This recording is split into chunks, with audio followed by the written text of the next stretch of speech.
Hi, y'all. Welcome back to my podcast. It's episode 3, and it's called Happiness Hoarder. If you're wondering, what the hell am that? What does that even mean? Well, we're going to get into a Dear Snarky letter that will reveal all that you need to know about being a happiness hoarder.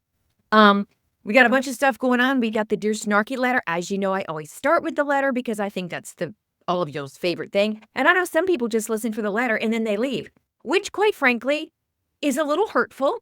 I'm not saying it's rude. I'm just saying it's a little hurtful.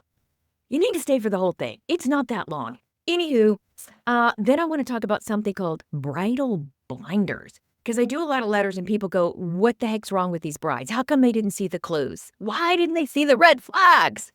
It's because they had bridal blinders. Then I want to talk about some rage cleaning I did after TikTok disappeared for what was it, 12 hours? Thank God it's back, people. And I've got a really good rant. And then I have my snarky confession, which is so embarrassing. So embarrassing. But I've told my kids, so once they know, pretty much everyone knows. So there you go. But first, let's get started with the letter. And it's a long letter, which is what I applause about my podcast, is that I can do these long letters. I have to edit some letters for, TikTok, Instagram. I will ask permission before I edit a letter. Some letters are so long, I'm like, just forget about it. I'm condensing it and just, verbally going on. I'm not even reading it. But with a podcast, oh my, I have time for the longer letter. Let's get to it. It's old school, people. I am reading it. I printed it off because I'm old. So let's get to it. Ready? Dear Snarky, I'm pregnant. And my husband and I didn't want to do a baby reveal because we both think they're ridiculous. My mom was super pissed off about it because my 2 sisters had reveals, and my mom loves being the center of attention. But after she had a literal breakdown over us not having a reveal, I told her the sex of the baby but swore her to secrecy. We didn't want to tell anyone for at least another month. Well, guess who had their own baby reveal? My mother. She invited about 50 friends and family over for a tea party that was actually a surprise grandbaby reveal. According to my sisters, the house was decorated in pink and blue, and a confetti cannon midway through the party shot out pink confetti. And everyone knew I was having a girl. She did all this without, of course, inviting my husband and I because she knew we would freak out. As soon as my sisters told me about the reveal, I drove 2 hours to my mom's house so I could have it out with her. She admitted no wrongdoing, called me a happiness hoarder. Remember that? Happiness hoarder. And said that I, throughout my life, have refused to share happy moments with the family and just keep it all to myself because I'm selfish. And I've been that way since I was a child. Oh my God.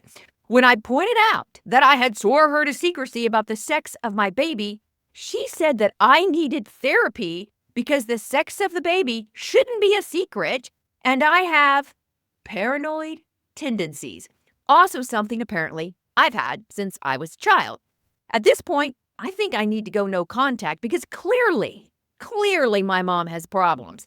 But when I tell this story to other family members, I just get the, maybe it's pregnancy hormones making you get so upset. And that I should just let it go. I think I'm past letting things go, as in way past. What do you think? Signed, I just want to enjoy my pregnancy. Oh my, y'all, this letter. There's a lot. I don't blame you for just wanting to enjoy your pregnancy, especially if it's your first baby, because you actually would have time then to enjoy your pregnancy when you have like another kid around. There is no really enjoying the pregnancy. It's just survival. No, you are not wrong at all. And I'm not going to tell you to go no contact with your mom because I think that phrase was overused in 2024. So I'm just going to tell you, you need to take a break from your mom. A big, long break. Your mom's behavior should not surprise you because I know that she's been this way her whole life. Everything is about her. She likes to make everything about her. I'm sure every major event in your life from, senior prom to graduating high school, whatever, it became about her. So I bet if I knew your mother's name and I went on her social media, everything that happened in the family would be about her. So, but I still understand why you said, Mom, I'm going to tell you the sex of the baby, but don't tell anyone. Just, something to calm her down. So she just left you alone. I understand that. But then when she had the grandbaby reveal, I don't know. I think a part of you wasn't surprised. A part of you was like, well, this is my mom. Which does not make it right, by the way, does not make any part of this right at all. She is 100% in the wrong. Who takes a daughter's happy news and hijacks it for themselves and then basically throws themselves a party? Okay? A narcissist? Yes. And then when she throws in the present, the wonderful congratulations, you're having a girl present of gaslighting, making you think it's all you. You've been this way, since childhood. You hoard all your happiness. At happiness hoarder, I think I need to trademark that. Or has it been out there before? Maybe I just haven't heard it. The fact that how dare you keep anything to yourself? You and your husband keep, the sex of your baby to yourself for a while so you can just enjoy it and cuddle in it? How dare you? How dare you deprive your mother of any aspect of your entire life? She's going to call it a happiness hoarder. I'm going to call it protecting yourself from your mom. That's what I'm going to call it. And then to say that you had paranoid tendencies since you were a child because you're keeping the sex of the baby private. As parents, that's your information to do with what you want. So your mother sounds like a train wreck.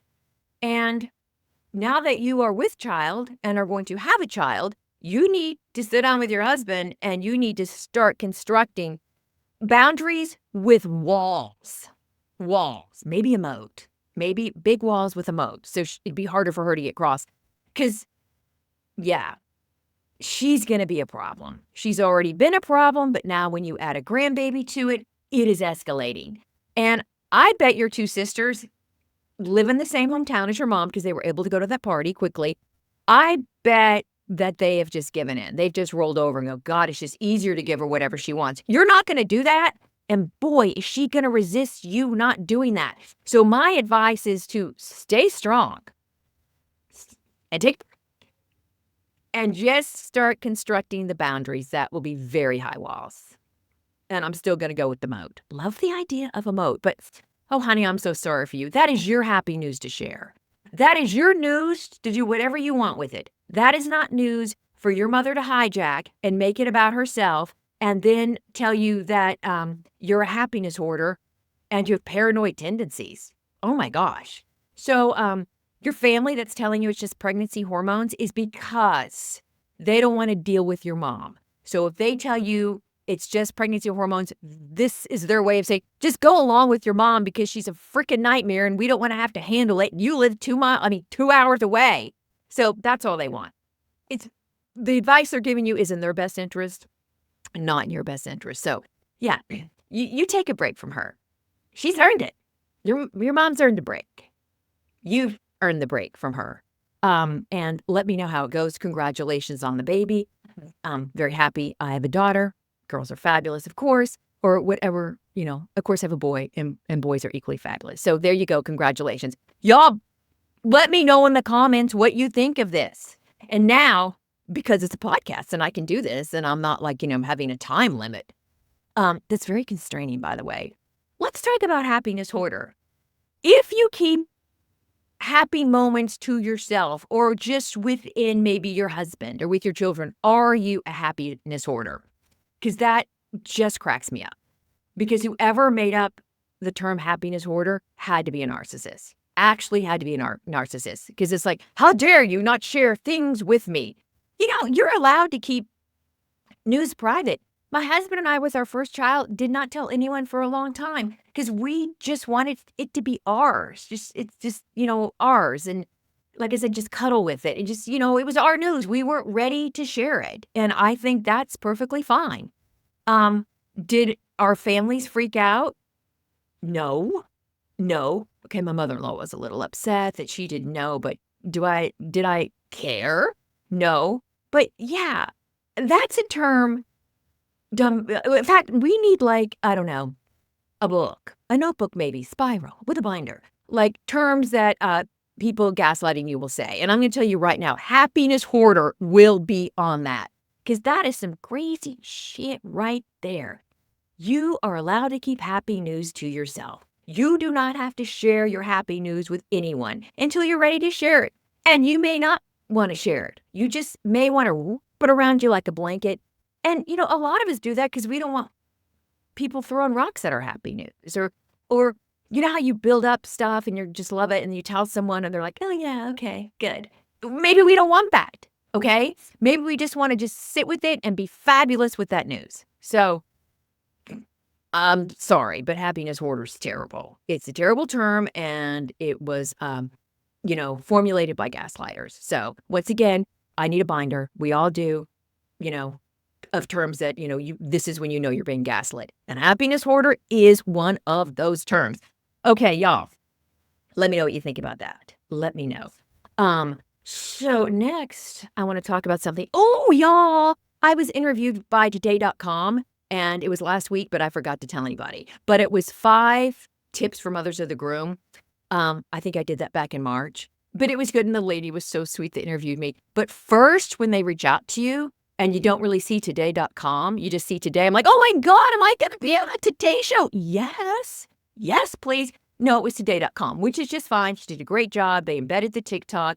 She asked me a few questions, but she was lovely. So if you're interested, head on over to today.com. I think click on lifestyle and it should pop up. But if you've been following me for a while, you're like, girl, saw the TikTok, commented on the TikTok. I'm done, which is fair, which is absolutely fair. But I forgot to say that. So shout out to me. Anyways, so a lot of people in my letters, I do a lot of letters from brides, a lot. And I'm glad I'm there for them. But anyways, in the comments, I see this like 1 out of 3 comments will be, how didn't she see the red flags? How long were they dating? She should have known this.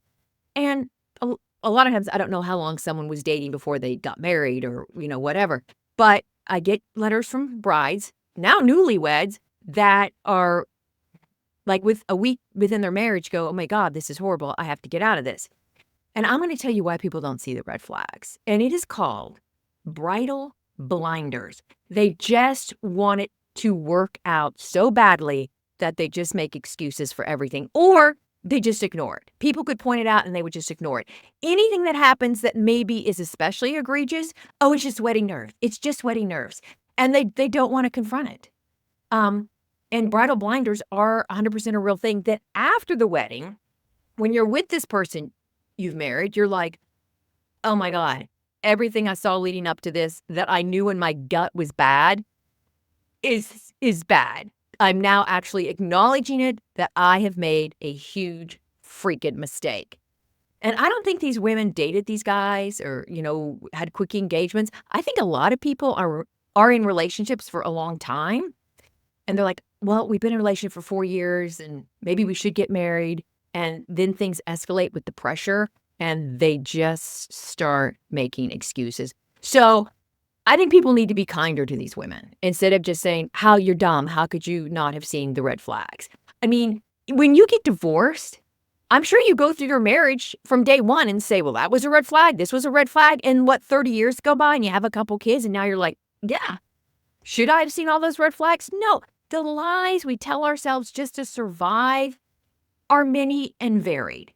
And we all do it. We absolutely all do it. The things, I'm like Scarlett O'Hara. I'm going to worry about that tomorrow. I mean, I've got a lot of worries, especially as a mom. You worry about your kids constantly. It doesn't matter that my kids are in their 20s. It's a constant worry-a-thon. So I have to kind of segment the worries in my brain so I don't go crazy. Should I worry about them that much? No. They're absolutely fine. Today, no, they're fine. But, stuff can happen. So, we all do it. We absolutely all do it. So I think we need to be kinder to the brides who make these horrendous mistakes. Because also they read all the comments. When I get updates, I've read every comment and I don't want them to feel less than, because if they're going to get an annulment or if they're going to get a divorce, they need to feel empowered, not beat down. Because when you're beat down, you're like, you just can't make a decision. Or you tell yourself, maybe I deserve that. Maybe that husband I married, this horrible, I got a letter from one woman whose husband cheated on her during the honeymoon, like hooked up with someone. She got a little tipsy poo, passed out, which is more than a little tipsy poo, I know.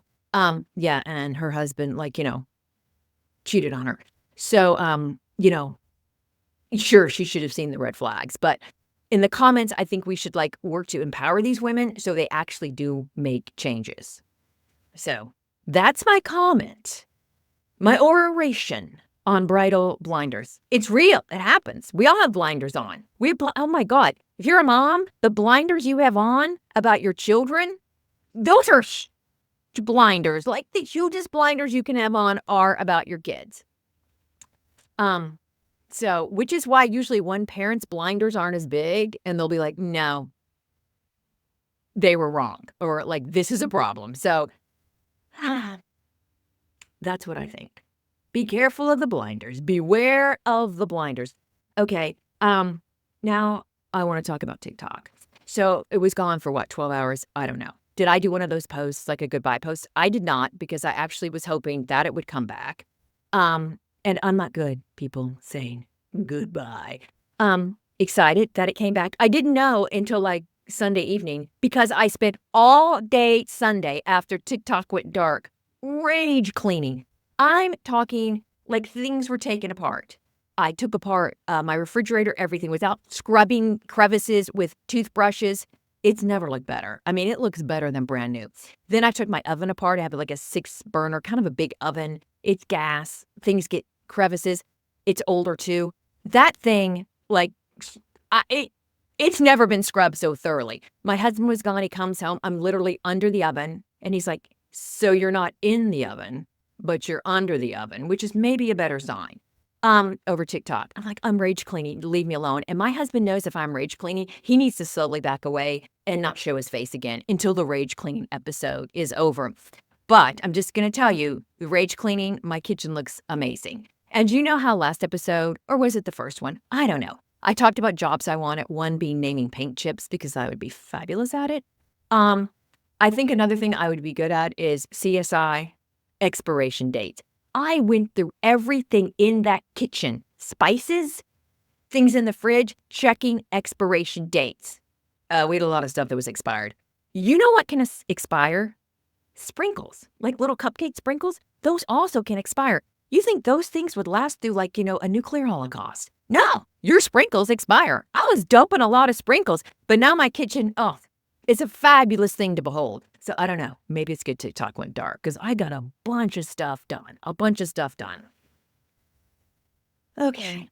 Now I want to go to a rant. Y'all, I'm scared to do this rant. I'm scared because I know people will hate me and come for me. And you would think after answering Dear Snarky letter since 2012 that I would be used to people hating me and coming for me. And I am, but sometimes you're like, I'm not in the mood. And you should never be in the mood for people to hate you and come for you. But you know how some days you can just roll with stuff like that better. So I'm afraid to say this, but it has been irksome for years. Hold on. Y'all looking for my Kleenex. Okay. Actually, I have Kleenex today and not a roll of toilet paper. Because you know what? I'm fancy like that. Upgraded to Kleenex.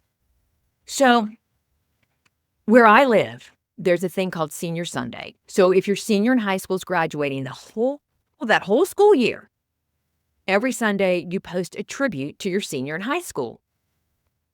I'm just going to roll my eyes at that. Roll my eyes. If you're watching on YouTube, rolling my eyes. It's ridiculous. And then some parents, mainly mothers, I've really never seen dads do this, just take it too far. Well, they will post every, quote, milestone, and I'm using the term milestone loosely, of their graduating senior. Like, last Christmas as a senior in high school, last peanut butter and jelly sandwich as a senior in high school. I mean, every single thing. It is obnoxious and wearisome. Now, I realize that I could just block this person, but that would be extreme because, some stuff you want to see. But these moms just go absolutely freaking crazy. It's such an overshare.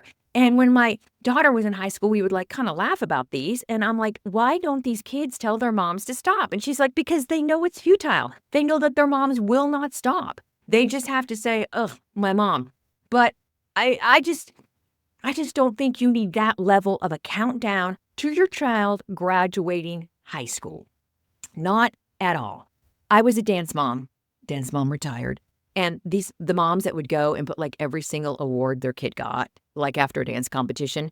And to the general public, you don't know that like there's a gazillion awards at dance competitions. Everyone gets an award. Every single person. It may not be one you want. I'm just telling you, if you get a silver, you need to be disappointed.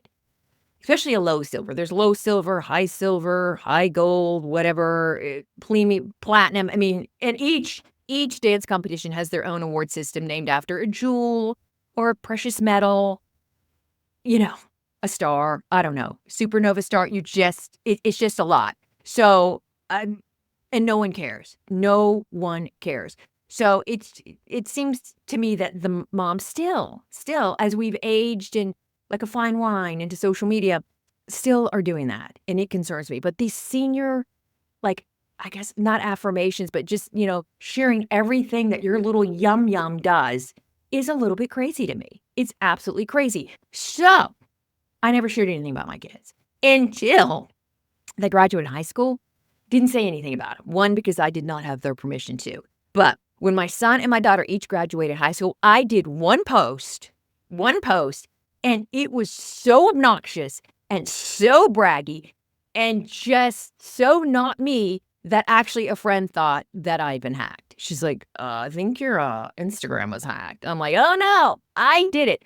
I'm talking AP Scholar this, blah, blah, blah, this. It was so freaking over the top. And then a bunch of parents do like what their kid got in scholarships. And they add up every scholarship offer they got. Hell yeah. Got my math skills going and just started going through that and said, it was highly embarrassing, but I felt I needed to do it. Was it a flex? No, it was just like, okay, you guys, if we're going to play this, I'm showing up to play. So, I might need to take those down now. Maybe I did take those down. But even my husband was like, are you okay? I'm like, no. Why? He asks me all the time, like when I do something, are you okay? He should just give up. I am not okay. I am a very different person. And by now you think you would know it. I think he keeps on hoping that I'm going to be okay, but always I'm off on a rant or a tangent. I'm a busy person. Rants take up a lot of time. Okay, so that is my thing. Don't come for me. Yes, there's nothing wrong with sharing your kids' accomplishments every single day that they ate, their last sandwich in the cafeteria. Sure, you can do what you want. It's your social media, and I as a person on social media can block it or whatever. But I don't know. But I feel like I have to heart everything. Like, it would be mean. I know this person. I know the child. I have to heart everything, which it just encourages, like, the overshare. But there you go. And who am I? Who am I to criticize anybody about oversharing? Because I'm about to tell you a snarky confession, and you'll be like, honey, that's one overshare we didn't need. But, yeah. There's that. Okay, let's go into the snarky confession. So, last March, so March of 2024, my husband and I did this. It was our 40th wedding anniversary. So we did this great trip to Europe. We visited some of our favorite places. I love London, so we went to London. It had been a while since we had been there. And then did what my husband loves, whatever. So, oversharing coming, TMI, so much TMI. So, we'd been there for like 4 days and I had not pooped. So I go to a, little London pharmacy, and I even asked the pharmacist, I go, can I have pooped in 4 days? She's like, oh, that's not good. And so she tells me to take this, but it's going to take 24 hours. I'm like, super duper. So I take it the morning before we're going to go out and do fun stuff. Tower of London, all that kind of stuff. So, it's later in the afternoon, and we're standing looking at Buckingham Palace, which we'd seen before, but, looking at it, taking pictures. And people, I pooped my pants. I mean, that thing worked, and it worked a whole lot faster than 24 hours. It was major. Major. And I have to tell my husband, I'm like, I'm sorry, but I pooped my pants. And he's like, what? And so it was so bad. She's like, oh my God, we need to get like a cab back to the hotel. And I'm like, no, we don't. I'm not going to befoul a taxi with my human form. I'm not getting a taxi. He goes, the tube. I go, No, in a confined space? I'm not going to do that to the fine citizens of London. And then a part of me was like, maybe it's the ghost of Princess Diana, and she's very happy that I took a dump on the royal family in Buckingham Palace. I don't know. It was so, so bad. So we had to do this long. I mean, it was a trek back to our hotel. Why my husband is just making poop jokes. Like no mercy. Oh, mercy the whole time. It was awful. It was awful. It was embarrassing. Thank God I had a coat on because I took the coat and tied it around my waist. So like, a bystander, a pedestrian as we're walking would not notice anything amiss. So it was so bad and so humiliating. And the fact that my husband was making jokes the whole time is the reason I love him so much. No, it was terrible. And I said, you can't tell anyone I did this. And then finally, just a couple weeks ago, I told my kids, I go, did your dad tell you, like, I pooped my pants at Buckingham Palace? And they're like, no. So thank God my husband can keep a secret. Yeah, that's what happened. And it was bad. And I'm sad to report that I've also pooped my pants at other places. Y'all, it's called IBS. When I was working as a news reporter, I was on air, okay, at the Willie Nelson Farm Aid. So this was years ago. And on air, and I didn't want to use a porta potty because they were disgusting. It's Texas. I swear to God, it was like 102 degrees. There's bugs and snakes in Texas. It was just, and humidity. It was a cornucopia of hell. Yet I'm there in like, a blazer with my blunt haircut with tons of makeup on, doing a live broadcast from Farm Aid. Poop my pants while I'm on air. Poop my pants. And my husband came to rescue me. And there was all this, like, traffic was backed up. And he made it. He said he did the shoulder all the way there and rescued his pooping princess. So that's enough. And if you never listen to my podcast again because of TMI, I totally understand. And trust me, I respect that. So for all of you for listening, thank you so much. You all, real quick, I've written 5 books. None of them are about pooping. They're super funny. All you have to do is, they're all on Amazon. So the quickest way to get them is just an Amazon ebook, audiobook, paperback, is just go to Amazon and put Snarky in the Suburbs in the search bar and the books will pop up. But thank you for listening, and sorry for the TMI. Some people like a TMI. I myself enjoy some TMI, but I may jump the shark on this one. But anyways, you guys have a great day. And remember, don't be a happiness hoarder. Hate that term. Hate it. Okay. Talk later.